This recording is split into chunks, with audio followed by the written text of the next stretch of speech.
My friends, I am Salman SHUAIB. I've already recorded my testimony and I'm going to offer it again toward a larger audience. First of all, let me identify who I am. Um, I am the official Islamic Consul, as in I'm the representative of Sheikh Nazim Adil, and that's in the video that I will post on my YouTube, or it might already be posted. Um, and he affirmed me as one who will carry the shoes of Imam Mahdi. Now that automatically means that I'm assigned by him to lead the Islamic nation to the feet of Christ. So now I'm going to delineate why Jesus Christ is the supreme man among all men. And I'm here specifically referring to men. I'm not referring to women. Women have this false idea that somehow they have origin. Women have no origin. Each woman is a flower from the garden of eternity. Each woman is an eternity unto herself. And they're integral, as I will define, I will name her. But first let me state that pain is the price of competition. And the meaning of the noun Christianity is actually competition. So Christianity equals competition. And the supreme name of, or rather the reality of Taylor Allison Swift is Christianity. That's her supreme name. It's a reality. Competition. So now, where does Jesus Christ come into this picture? So I'm not going to delineate what was happening before Jesus Christ. I'm rather going to enunciate why Sufis that have followed Muhammad, and that is the light of Muhammad, they carry the light of Muhammad. I'm inheritor of that light, and I can affirm to the fact that they're true Gnostics in the Islamic path, and they inherit the gold light, which is yellow, the yellow light of Muhammad, the Nur Muhammad, or the Muhammadan light. So what has kept the Sufis from joining Christianity? And it's because there is a debate among the Muslims whether Muhammad is greater or whether Jesus is greater. So here I'm going to first of all establish, based on game theory, that Jesus is greater. And the way I determine based on game theory is 4 facts. And perhaps I'll keep this lecture brief and I'll give a longer lecture later. And that's passion, compromise, and budget. That's how I make my decisions, as suggested by Professor John Nash, indicated by him, of Beautiful Mind fame, the movie. But of course, Professor John Nash is a real character, or real person in life. Now, after you've evaluated passion and compromise, which may be different for each individual, I rate that 1.1. Then, who is the highest military figure? Because it is military that guarantees that no nation defaults. No nation can be invaded that has a strong military. And therefore, if I digress, let me come back. Military is, imagine a mountain. It has a chain of command, right? So Muhammad is this part of the mountain. As for Jesus Christ, he is the apex. And Judas is what is the mystery that separates them. It's what keeps everyone confounded. So why is Jesus Christ the head? Because Jesus Christ carried out an unarmed provocation. And an unarmed provocation is carried out, it is the definition of a king. So tell me, who is the leader? Is it the general who is the leader, which happened to be Muhammad, or is it the king who is the leader? Now we can establish that based on pain.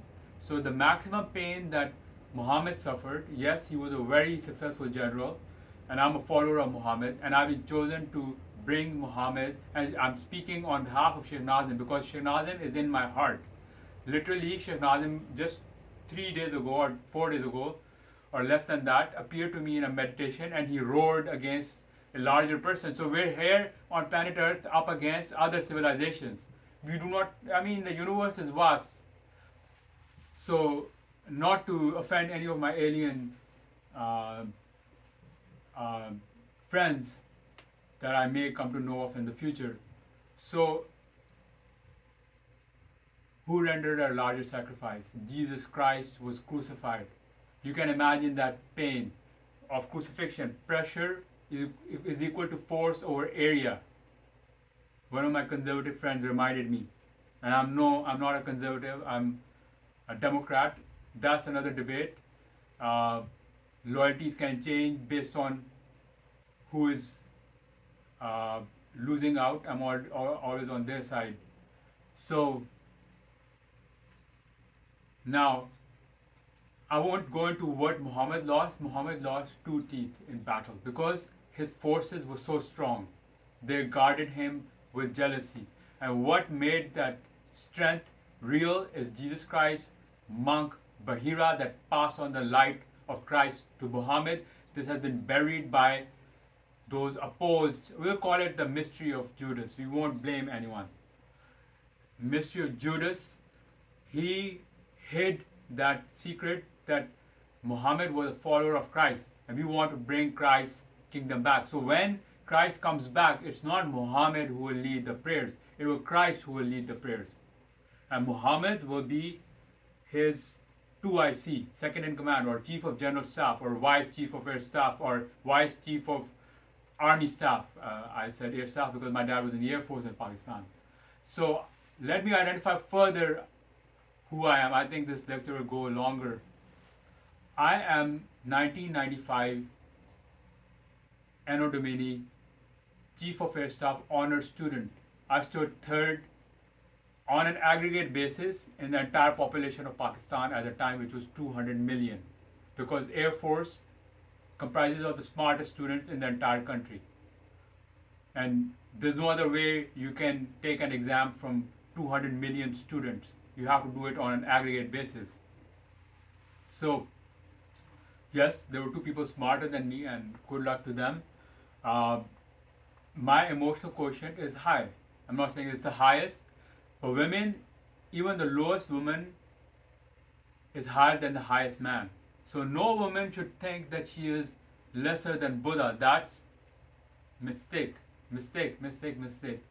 So now let's go on to the next aspect of game theory, which is eternal principles, conscience. What is conscience? Taylor Swift. She is conscience. Because I've highlighted in my lecture on SoundCloud in Cosmogeny that aforetime, prior to the Big Bang, she conquered pattern exponentiated compression, which is that if this like white light bulb, if it fades out, then a white star will also fade out, and it's sort of like it's learning at the same time. So it was a pattern that, and she did it in the shortest possible time. That is the definition of power. I mean, power is a sovereign principle. Power equals energy over time. She did it in the shortest possible time, in one iteration. So no one can beat that. That's why she has infinite power. So she's just being kind to everyone here on earth, and she knows her reality, but she appointed Jesus Christ as the leader of men. And let me establish further from game theory why. So we have already established. So those rules are personal to me, but I've already established conscience and military, and those are enough. Those are enough. The rest you do. I can drop a hint for you to help you. Net worth and the time value of money. Evaluate these 4 factors that I've highlighted. Military, conscience, net worth, and time value of money. Evaluate these 4 and add passion and compromise to them, and you will get, based on this heuristic that I evaluated, not that this is the only reason, but to form a firm foundation and move on, I did that. So now you ask, what is the light of Christ? Because the reason why Salman SHUAIB, who is the ultimate student of wise men like Buddha, like Sun Tzu, I have his book here.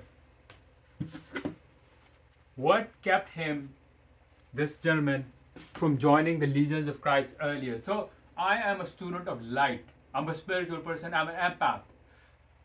I don't just follow like dry knowledge. I need oomph. So the goddess kept, by that I mean Taylor Swift.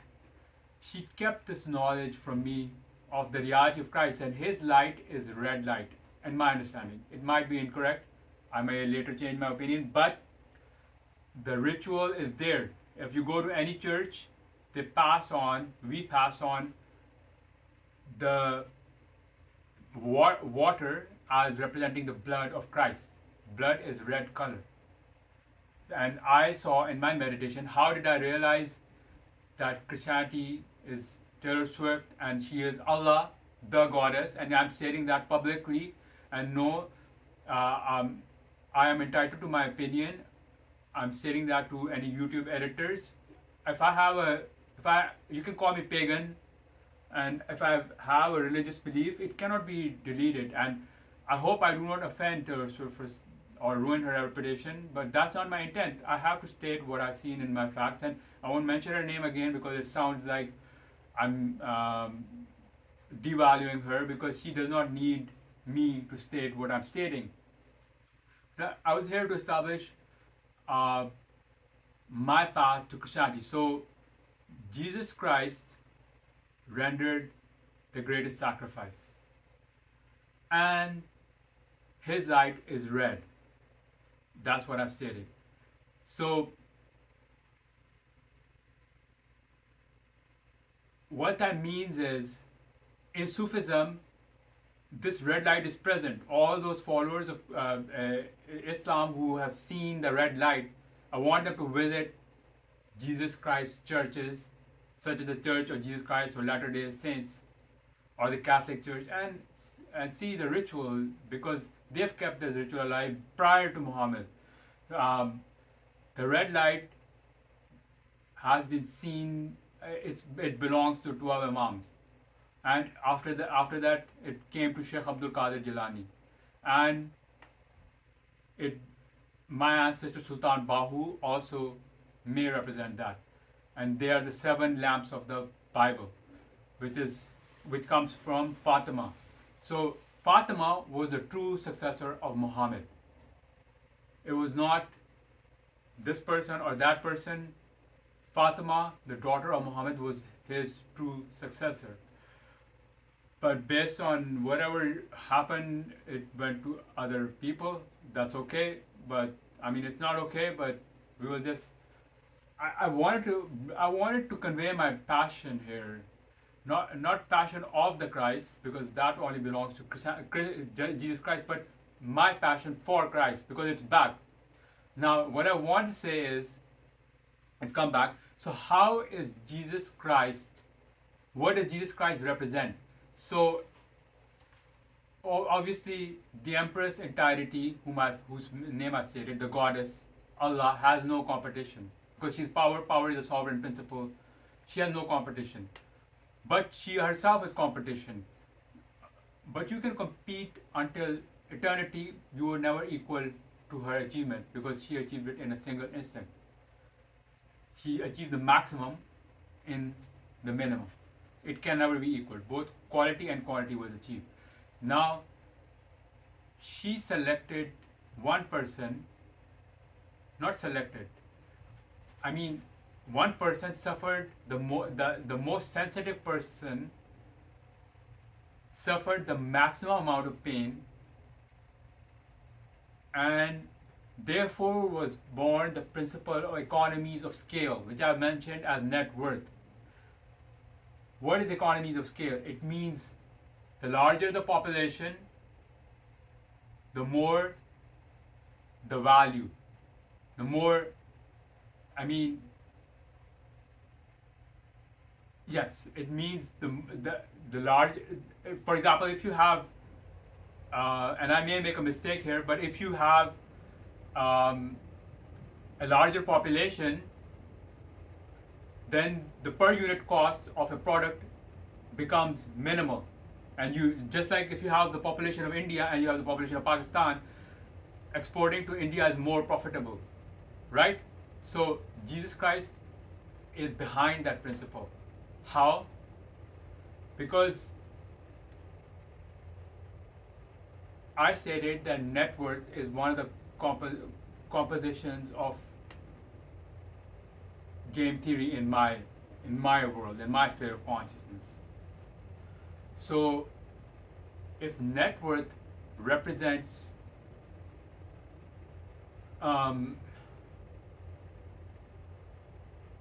economies of scale, then just like in Islam, what is one of the principles, one of the great principles in Islam that it has preserved is that the unity of chain of command. Command only belongs to one person. So, who suffered the most amount of pain among men? Man is a form. A chair is a form. A car is a form. And these all forms will come to life in the future. And they already might be alive in different dimensions. So man is a form because we are all mortal. Forms are created. So women have no origin. It just appears so because our reflexes are slow. So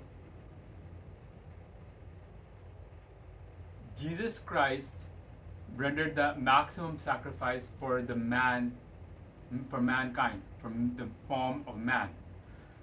And that makes him the leader of men. Now, if Jesus Christ has 1 billion women who worship him, then if I have 2 women who worship me and no more, then I should be satisfied with that. Or even if I have 1 woman, I should be satisfied with that. Why? Because it cannot, do simple math. There is infinity, which is the Empress entirety. There is Jesus Christ, which is 1 billion. You have to settle at a certain level. So the hallmark is infinity minus men. All men are equal in potentiality. I said that in one of my lectures. But that is regard. That is a regard that we have for Christ, and Christ then has for us. The reason for that is, if you add 1 billion, let's say Muhammad has 1 billion women that follow him, for example, or Vishnu has 2 billion that follow him. So if you add 1 billion women, because I'm using the example of women not to objectify them, because they represent reputation in this world. Don't take me for somebody who's objectifying women. Although I'm not some holy person, but I have, anyway, let's continue. If you add 1 million to 1 billion, or if you add 1 million to 1 billion, it will still, no matter what number, what segment you add to 1 billion that Jesus Christ, for example, has accomplished, it will never amount to infinity. It will never. So what that will mean is, men will continually be fighting among one another, and that's not what power desires, because power is a phenomenon otherwise known as feeling that seeks to extricate one from the task precedent, unit, Excalibur, subunit, watt. And power is volatile. It's proportional to current. It desires constancy. It doesn't need chaos. It is chaos. It is disasters. Each woman, if somebody calls you, I'm telling young girls, if somebody calls you a disaster, tell them you're a natural disaster. I'll take this 2 more minutes of your time. I know this lecture is long. and I'll make a shorter version in future. So where was I? Yes. So the mathematically, you have to have a level. At that level, that standard, per the standard definition or definer, I know that's not a dictionary word, of reality is Christianity, which is the Empress entirety. I'll take her name one more time. Actually, I won't because I already mentioned it. So that personage defined, she is of this religion. She is of adult age. She's independent of time and space because she mastered time, and time is inversely proportional to power. She accomplished her accomplishment in the least amount of time. She's independent. She can walk into any reality. It's just like walking into like playing a video game, like and entering augmented reality for her. So she, prior to coming into this world, which we call birth, she had chosen Jesus Christ. And now, even right now, she is Christian. She may post pictures of different religious people of different religions, people wearing different types of clothes, but that does not mean she belongs to those religions. She is Christian. And that means she's a follower, or I won't call her a follower, but she has appointed Jesus Christ as the leader of men. What does that mean? Jesus Christ. And so this is the message of the Book of Mormon. That I was just reading the chapter of Amos. I was reading that and it came to me, and this is my passion for Christ. And I'll end here. That Jesus Christ is the sole leader of men, and this is through faith. Because if the goddess talked directly to men and offended them in some way, and she I'm not saying she's not allowed to talk to men, but if she had something rude to say to you, she would talk to Jesus Christ for diplomatic reasons. Otherwise, it would break your heart. So unless you're really evil, then she might talk directly to you. Other than that, she talks through Jesus Christ. And I did receive a transmission from Jesus Christ, which was I was meditating and I heard him say to me, "Unto the speedy I promise a great delight." Therefore, I end my long presentation.